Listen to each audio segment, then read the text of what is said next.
Hi everyone, my name is Ben Schuler, and the current international conflict I chose was the North Korean missile conflict that has taken place over the course of the last 3 or 4 years. So jumping right in, I think it is really important to understand some background and context to this conflict in order to fully understand what is happening today. So essentially going back to the Korean War in the 1950s, the United States sided with the southern half of the Korean Peninsula to fight the northern communist half, aided by the Soviet Union and China. And after that ended, the United States has always been an ally to South Korea and still is to this day. The United States military currently has over 29,000 troops stationed in South Korea, only 150 miles from the North Korean border, in case this current conflict escalates. So fast forward to 2017, specifically, Kim Jong-un, North Korea's leader, conducted their sixth nuclear weapons test, which was the biggest one yet.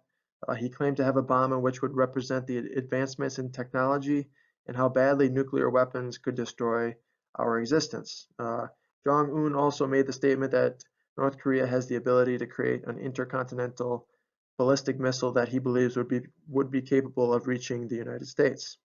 As one could guess, Donald Trump and the United States did not take so kindly to these nuclear weapons testings, and tensions began to rise. By overtly continuing to test these weapons, North Korea is breaking the United Nations Security Council's resolutions and is sanctioned by countries such as the United States, Japan, and South Korea.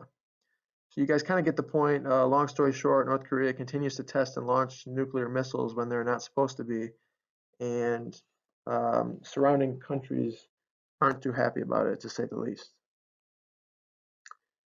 So now jumping into some of the course material and trying to relate this conflict to the content we have studied in this module, we first must look at the conflict of ideas, and there are 6 of them as shown on the slide.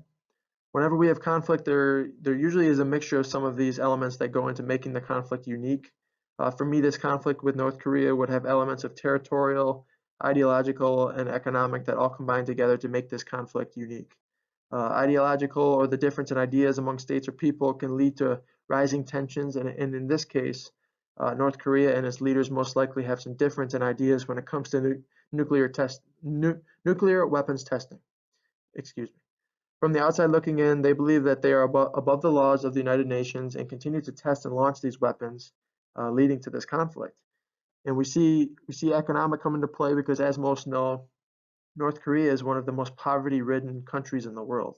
So it is a dictatorship that does not give freedom to those of lower class, and poverty can almost always be directly tied back to conflict. I also think nationalism comes into play here. When talking about nationalism, it is one of the most important factors in world politics because every country has their nationalistic people, people who take a lot of pride in being a member of or citizen of their country. For those at the top level of North Korea's social ladder, I mean, do you think they have a lot of nationalism? Do you think Kim Jong-un has a lot of pride and arrogance because he believes his nuclear weapons are better than those of the mighty United States? Most certainly, certainly. Nationalism seems like it can always be tied back into a conflict, and I think it fits really well in this case. So although there hasn't been any actual physical violence between the United States and North Korea really since the 50s, this is still considered a war. You know, we look at the United States and the Soviet Union in the Cold War, where there was never a shot fired, but we still kind of consider it a war. So we have the 6 types of war listed on the slide, and I would say this falls into the more lower intensity style of war. And then for low intensity, we have events such as border skirmishes and small conflicts that can tend to lead to sparks and escalation. And I would say North Korea has done an awesome job of provoking the West by launching missiles over Japan and voicing that they have ballistic missiles that can reach the United States. So has any of this happened yet? You know, has anyone died yet? No, and I sure hope it doesn't come to that, but this conflict would remain under the low intensity section of type of war until the sparks truly create a fire.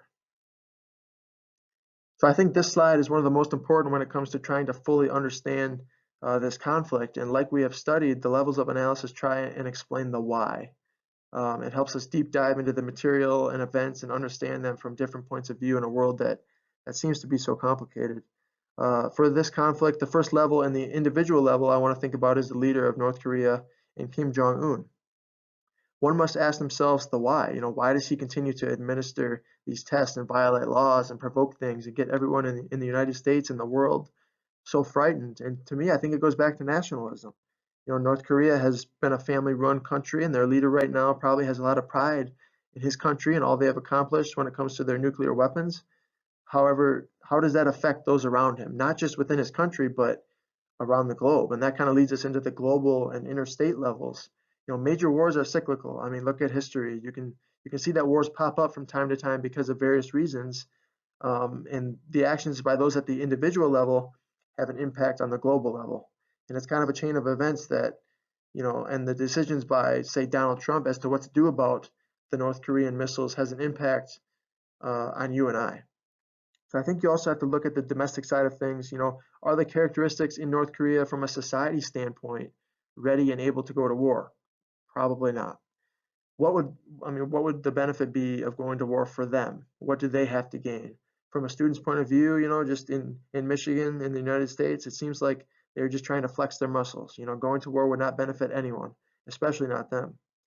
So that being said, we still need to take the precautions in order to keep them in check, because if they continue to launch these missiles, tensions could rise quickly again. We can see that these levels of analysis can help us understand or infer the why a conflict occurs. So I think this topic was a great example of a complex conflict, not necessarily a war that we think of instantly off the top of our head like World War I or World War II, but I think this conflict showcases the topics we covered in this module. It has the aspects of a typical conflict we see at the international level all the time. So here are a few short video clips on this conflict that I hope you will take the time to watch. And thank you for listening, and I hope you enjoyed.